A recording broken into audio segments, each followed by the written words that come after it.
11. İncil ve Mesihiyet'in hakkında. Elhamdülillahi Rabbil alemin. Ve salatu ve selamu ala seyyidina seyyidil enbiya vel mursalin ve ala alihi ve sahbihi ecmaîn. Geçenki Celit Hamid'in dersinin idi. Gurrumuz sonu şuna vardı ki Hz. İsa Aleyhisselam'ın uluqan bir me'muriyeti şu et peygamberçılığına uluqan bir şuna Hudaý Tebarakadan borç edip destur edip peygamberçılığı vazife edip tavsiranlardı Yahudiler tebliğ etmeden başla o neymiştik? Hz. Resulullah sallallahu aleyhi ve sellem'in sonki peygamberliğini aytmaklık. Uluqan bir vazifeymiş şuna. Hz. İsa Aleyhisselam'ın peygamberin ardında takriben 600 yıl. Hz. İsa Aleyhisselam şu menden sonradan peygamber gelecek diye. O şu menden sonra peygamber gelecek diye yani Allah Tebarakadan Suriye Saf'ın 6. ayetine getiriptir. O zaman şu ayette bir gen dağıt, yani İncil'ler vardı İncil'de. 4 tane İncil var dedik. İncil-i Mehta dedik, Merkos dedik, Luka dedik, Yuhanna dedik. Şu hatta İncil-i Yuhanna'nın 183. sefetinde o mesajı öğlenin ahirağına şu da İsa Aleyhisselam şu menden sonra bir yeri gelecek deyip tebliğ etiyor. Şu at ki İncil'i koşa defede dura. Şu defedeki duran İncil'i şu atta şöyle bağ yani. İncil'lerden şu alıp görsen hemen şil bir tane İncil alsan o zaman o burada olsan öten il alanmata şu İncil'ini. Var şöyle İncil'i bilen şirki İncil'i tema derine görsen marakayım. İkisi denk çıkmaya. Değiştiriyelde şunu. 5 yıl minne ol Allah'ın İncil'i bilen şu atka Allah'ın İncil'i derine görsen şunun üstüne kemelinden kenedilen yer var. Buna diye tahrif etti diyorlar da. Değiştiriyelde şunu. Ne mi deyip? Çünkü Müslüman ulamalar şu İncil'in içinden bağ gururlarının üstüne gurur edip şun akıl bilen, nakıl bilen cur gelmeyenle kavut yazıyarlar, aytıyarlar orada darıp ne metiyarlar pozuyarlar şunu. Ama gen kalmalar İncil'ler şu kadar tahrif olsa da şu kadar ütkedilse de ama Resulullah sallallahu aleyhi ve sellem sıfatları şimdi benden sonra biri gelecek demektiği menden sonra şu bir adam gelecek demektiği şunu Mesih'ini ütkedip başarmaptırlar. Allah Teala'nın emrine şu zamanında da şu adın odunda da şu an İncil hay muharrefede tahrif olan ütgelen İncil'in içinde de şu hatta şu Resulullah sallallahu aleyhi ve sellem sıfatları var. Eğer ben nerevem diye an ruh-i pak-ı Huda keser çeşmeyi hemi khubi has ne kağıt Ahmet diye. Şu İncil'in odunda İncil-i Yuhanna'da var. Men eğer gitmesem diye an ruh-i pak-ı Huda şu Allah Teala hasıp benneti var. Şu men gitmesem gelmeye şu diye. Men bayağı gitmeli şu gelmeli diye. O zaman yani bir dakika, bir İncil'lere akıp tahrif oldular. 4 tane İncil'den başka yeni bir İncil var. Ona İncil'i Bornaba ya Bernaba diyorlar. Bir İncil takriben bir 320 yıllarında o şey Almanla tapılıyor. Almanla bir tane yankı, kadim bir Kayşada'da yerden bir Haffari'de bir dağıtta bir İncil tapılıyor. Şahsi benamı Bornaba ya Bernaba, şu İsa Aleyhisselam'ın yaranının biri deyip şunu yazıptır diye. O şu İncil şu an kitabata geldi. Şu İncil şu an kitap pas oluyor. Ve elhamdülillah ve minnet şu köpsümün okuyup çıktım. Şunun 83 yerine Resulullah sallallahu aleyhi ve sellem adı var şu İncil'de. Yani İsa Aleyhisselam şu kadar tebliğ ettir. Yaranları soran şu yazarlarına şu İncil'in hakkında şu doğan İsa Aleyhisselam'ın şu ahirki peygamberin hakkında aydan gururlarını in hemen getirttirler. Şu İncil şu an var yoktu ama o İncil'i Mesih'le kabul etmiyor. O İncil'i her kim okuyan ne var? Müslüman mı oluyor? Şu anda başka çaresi yok. O İncil'i Mesih'le kabul etmiyor. Şimdi bari öyle gurumu der. Hz. İsa Aleyhisselam şu vakit 2000 yıllarından evvel Sure-i Saf'ta gelişine göre Allah Tebarek ve Teala şu zamandan haberi var. Haber ediyor Hudaý Tebarek ve Teala. Ve iz qâle İsa ibn Meryem ya bani İsrail yatlı ol vatini ke aytti İsa Meryem'in oğlu ya bani İsrail ey bani İsrailler İnni Resulullahi ileykum min Allah'ın tarafından siz için bir peygamber musaddiqan lima beyne yedeyye minet Tevra menin önce geçen peygamber var Musa Aleyhisselam on kitabı Tevrat var menin kabul etmeden şeyim geldim menin tesir etmeden şeyim geldim menin haklılığını aytmaktan şeyim geldim diye. Kâdem bazen bizim anlatıyor ne mi diye Musa birini kod İsa birini kod diyendir biliyor musun? Şu hep yanlış şu. Şu ne mi diyeyim? İsa Aleyhisselam ne mi diye? Musaddiqan lima beyne yedeyye minet Tevrat. Men Tevrat'ı tesir etmeye geldim diye. Sonra İsa Aleyhisselam Musa Aleyhisselam dinini kabul ettir ki şu an Müslüman Musa birini kod İsa birini kod diye bir kep yanlış kep yani. Kur'an'ı terti yani. Hop bir vazifesi, o bir vazife näme? Ve mubashshiran bi rasulin ben İsrail qawatdan qulaqatın men boşluk vermeni geldim bir rasulin bir peygamberi ki yati min ba'di menden sonra gelecek ismuhu Ahmed onun adı Ahmed diye. Ahmed Peygamber Aleyhisselam adı asmanına Ahmed yerinde Muhammed sallallahu aleyhi ve sellem. Ama vakti ki Peygamber olarak gelene şolun köpsüne evet ya Hudaý taqqasyna inkar etýärler. Şu doğrultunda Hazreti İsa Aleyhisselam tebliğ etip ama Yahudiler kastetleri öldürmekti. Kastetleri öldürmek. Kim öldürecekler? Peygamber öldürecekler. Şu var mı telekemiş şolu yani. Kağıtta şu bizim öz aramızda değil ya da bilmeyen mi karşı var. Türkmen akıllımın arasında kurulmadı şey değil mi? O burada at diye, bu burada at diye, bu burada at diye şey değil mi? Sonra bilmeyen mi karşına değil diye bilmeyen durumda hevlini kabul yerler. Ama ne medine? Adı için, avret için, muğiyet için, şahsiyet için marahim. Şu an hak diye bilmem marahim, İbne terfiliye. Ya kepli mengaliye, ya yuvaş aydarsiye. Ağram güçlü olanlık derekli, yüze çıkarabilir akla. Şu zamanla Resulullah sallallahu aleyhi ve sellem Peygamber olarak gelinle, şu zamanla Yahudiler varmıştık Mekke'de, Medine'de, Mesih'le varmıştık Mekke'de, Medine'de. O Peygamber olarak Medine'ye gelinle, Abdullah bin Salam deyip bir tane Yahudi var.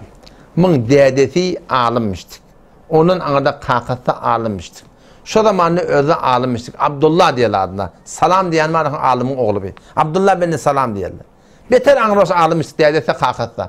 O zaman katı tiyilagli, hormotlu Yahudinin beter tiyilaglamıştık. O zaman Resulullah sallallahu aleyhi ve sellem Medine'ye gelinle anadan düğüvelen geliyor da öde Siddiq radıyallahu anh idinna bir kişi hor geliyor yol söylen qavat geliyor. Şu Peygamber şu anadan şu görümde diye şu Peygamberin yüzünü gördüm hava aytdım diye bir yalançı adam yüzü gördü dedim diye de. Şu Peygamberin yüzü gördüm görüp yüzü gördüm nurunu görüp avdallığını görüp şu görümde diye bir yalançı adam yüzü gördü dedim diye. O zaman Peygamberin yanına vardım diye gurrun ettik daha ettik. Hak Peygamberliğini bildim, kabul ettim, iman getirdim diye. O zaman bir gün bir Resulullah aleyhisselam yanına geliyor. Abdullah bin Salam. Onu ya Resulullah diye men öz kavmimden korkuyan etti. Men şu Yahudilerden korkuyan etti. Şule hevra şallatan. Şule hevra tehdit. Şule adavrenginna. Hakkı bilip inkar etmeler var ya Resulullah dedi. Meni hakkı kabul ettim. Bir maslahat etti. Neme? Onu ya Resulullah men gireyin perden anırtını deyiptir. Yahudiyle gelirler.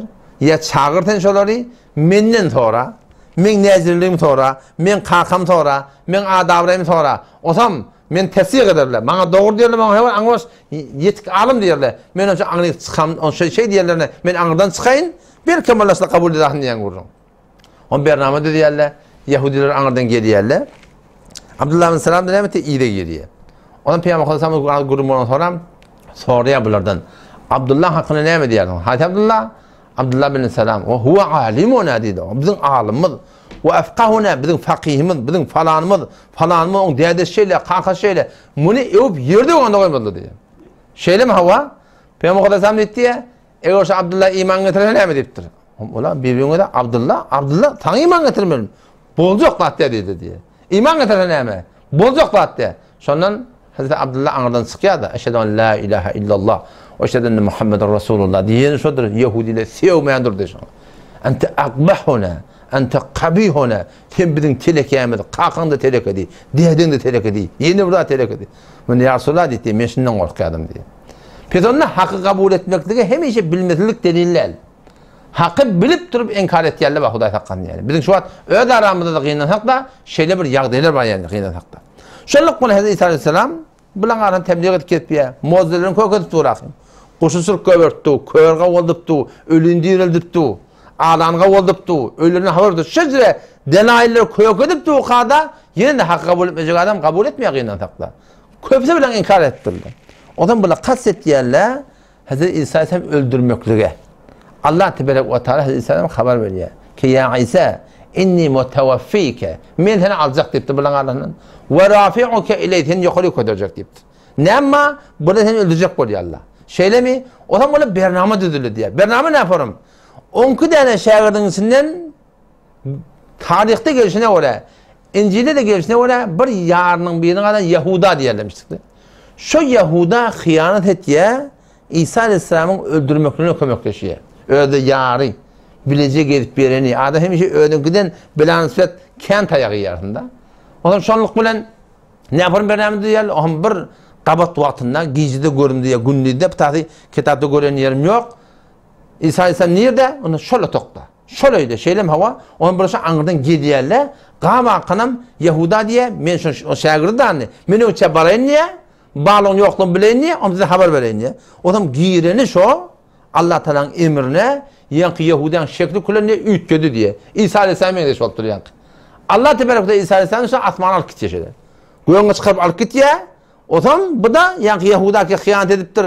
İsa Aleyhisselam tanışacak olup gelen. Bu da kulen şekli evde oluptur. Kimden meyde şoltur? İsa Aleyhisselam'ın de şoltur diye. O zaman bir Yahudiler içerik girdi yankı. Haber yok onu. Haber olmadı içerik giriyorlar. Ortaya İsa Aleyhisselam'a kadar Yahuda alakam öldürüyorlar. Öldürdüler mi hava? Öldürülen sonra bir yankı Yahudan gidine gidiyorlar. Yahudan nerede değil diye. Yahudan tabanakla. O zaman böyle işte şeker aldı diye. Ve İsa'nı eğer biz öldüren olsak Yahuda hanıyla diye. Ve eğer şu bizim marahim İsa ölmedik olsa Yahudan nerede değil de. Eğer şu bizim öldürenmedi Yahuda olsa hani İsa değil diye. Yok eğer bizim öldürenmedi İsa olsa hani Yahuda ikiden kaçtırdılar diye. Ne yapacağım bilmeyeni öldürdük mü ka öldürmedik mi ka o da kaldı diye. Şu doğrultuda Allah Teala şunu pak kelamına ve kavlihim inna qatalla'l Mesih İsa ibn Meryem. O Yahudiler şunu iftiharla aydarlamış o zamanlarını ki biz öldürdük İsa ibn Meryem'i Resulullah'ı öldürdük diye aydarlamıştık. Huday Teala ne diye? Ve ma qataluhu öldüren aklan diye. Ve ma salabuhu selibe de çeken akla. Velakin şubbiha lehum müştebih oldu diye. Ve İsa'yı öldüren mozak hani Yahuda değil diye. O Yahuda olmalılar, öyle mi? O bir Yahuda'nı öldüremezler, hani İsa değil diye. O da kaldı diye. Bilmeyen kaldı işte orada. Allah ne mi diye? Berrefe'ahullahu ileyhi. Allah onu göğe götürdü diye. Ve kânallahu azizen hakime. O zaman şu an Hazreti İsa Aleyhisselam nerede? Tabaka çağırma asmanlı diye. Dördüncü tabakada Huday Teala şurada taklak koyuptur. Ta kıyamete kolay gelenine Sure-i Zuhruf 61. ayetinde Allah Teala ne diye? Ve innehu İsa Aleyhisselam la'ilmun lis-sa'a diye. Kıyametin bir alamatı şu deyiptir. Şu gelenine kıyametin hayat yakın ilerliği belli olacak. فَلَا تَمْتَرُنَّ بِهَا وَاتَّبِعُونَ Onun geleceklerine şek etmeyin diye. İsa Aleyhisselam haklarını şek etmeyin diye o şun iyi için deyiptir. O şu doğrultuda İsa Aleyhisselam'ın dünyaki yaşayışı tökönüye. Bunu götürüp atmana gidiyorlar. O zamanı kabul ettiler. Muhlis yararlar Hazreti İsa Aleyhisselam'a kendi tebliğat ettiler. Hak tebliğ yurdun manahım. Tebliğ mübelligleri boluptur. O şu doğrultuda ne kadar hak gumrahiler geliyor ki onun idin neme 600 yıl ara yel düşüyor. Resulullah sallallahu aleyhi ve sellem geliyor. Ama Hazreti İsa Aleyhisselam asmanına şu at inelekim kıyamet kollarına gelecek inşallah Teala. Allah'ın nitibeti inşallah. İnnekizeysen uhan gurrum versin. Vesselamu aleyküm ve rahmetullahi ve berekatuhu.